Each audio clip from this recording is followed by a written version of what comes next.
ज्यों ही हवाई जहाज स्टार्ट हुआ, हमारा स्वाभाविक नियम है प्रभु का, उनके साधना में, जब भी हम सफ़र घर से निकलते हैं या कोई सफ़र गाड़ी में करते हैं या वैसे पैदल चलते हैं या किसी जैसे यान में चले, तो हमने जो ही वायुयान फ्लाइट करने लगा, हमने अपना मंगलाचरण शुरू किया। एक बार ये दास पूना गया था, हमारा एक सेवक है, तो वापस जहाज से आ रहे थे हम दो जने। ज्यों ही हवाई जहाज स्टार्ट हुआ, हमारा स्वाभाविक नियम है प्रभु का, उनके साधना में, जब भी हम सफ़र घर से निकलते हैं या कोई सफ़र गाड़ी में करते हैं या वैसे पैदल चलते हैं या किसी जैसे यान में चले, तो हमने जो ही वायुयान फ्लाइट करने लगा, हमने अपना मंगलाचरण शुरू किया। उसी सीट पर तीसरा और बैठा था। वो जब हमने वो अपना मंगलाचरण बोल लिया, वो बाबूजी कहता है, आप क्या कर रहे थे, क्या कर रहे थे? हमारी मंगल कामना कर रहे थे कि यात्रा सफल हो। अब हमने कोई खास जवाब नहीं दिया। मैं इसने कि कहूँ, कुछ गर्दन सी हिलाकर मैं चुप हो गया। अरे वाह, अब 20वीं सदी में, 21वीं सदी में, और ऐसे विचारों के लोग शेष हैं। कहीं भगवान नहीं है, आकाश तक ढूंढ लिया, सब तक खोज मार कर ली है, कहीं भगवान नहीं। मत देख बुद्धू आदमी, इस गुण के समझाओ बताए, दो सुने नहीं, क्योंकि इसकी बुद्धि विपरीत फिट होगी। तो ऐसी स्थिति आ गई इस शिक्षा से,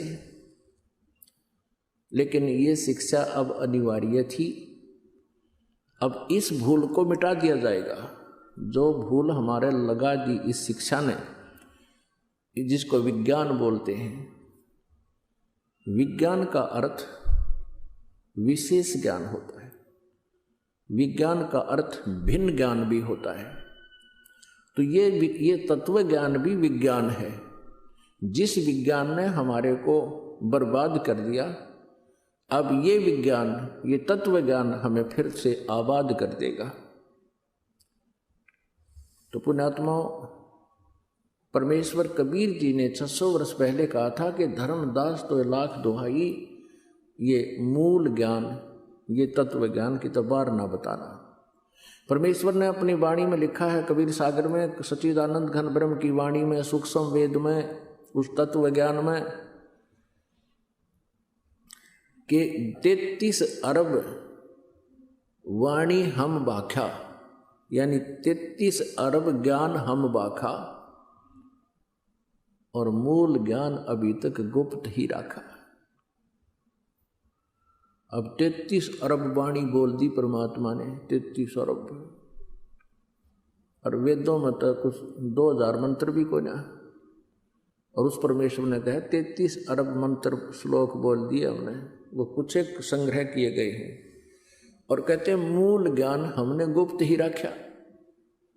तो वो मूल ज्ञान अब प्रकट करना था परमात्मा ने, अब वो प्रकट हो रहा है।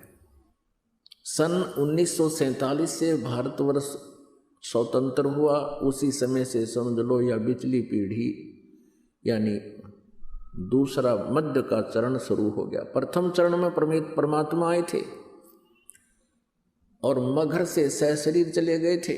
मगहर नगर से, एक नगर है, एक छोटा सा कस्बा है मगहर, गोरखपुर के पास, वहाँ से परमात्मा सहशरीर चले गए थे, और हजारों की संख्या में वहाँ दर्शक उपस्थित थे, जिसमें वीरदेव सिंह बघेल, काशी का नरेश और उसकी सेना, और काशी शहर के हजारों की संख्या में दर्शक भी साथ गए थे। और वहाँ मगहर रियासत का बिजली खान नाम का एक पठान था, वो नवाब था। वो भी परमेश्वर कबीर जी का शिष्य था। वीरदेव सिंह बघेल हिंदू भी परमात्मा का शिष्य था।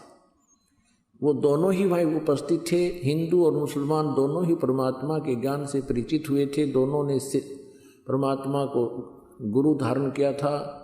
तो परमात्मा परमेश्वर कबीर जी ने जिस समय यहाँ से प्रस्थान करना था वो दिन निर्धारित कर दिया था, जिस कारण से कई हजारों की संख्या में श्रद्धालु और दर्शक उपस्थित थे। परमात्मा सहस्र रूप पर आकाश को चले गए थे।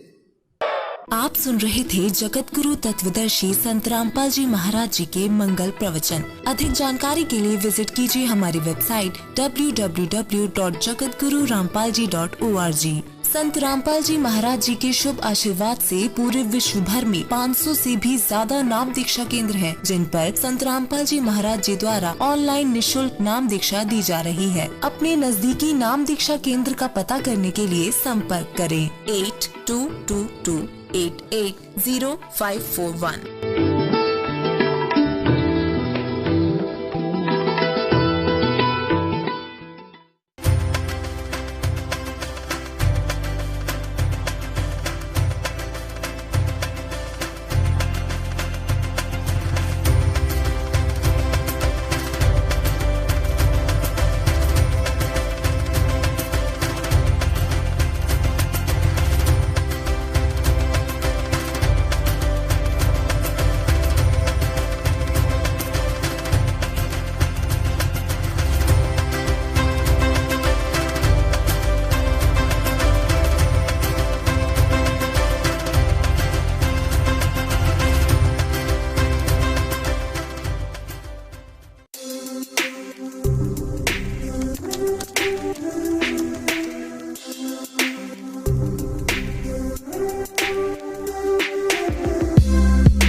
भाई जो गुरु बचन पे डट गे रकट गे फंद 84 के।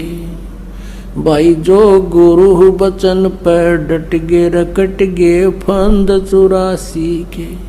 कट गे फंद 84 के, रकट गे फंद 84 के। भाई जो गुरु बचन पे डट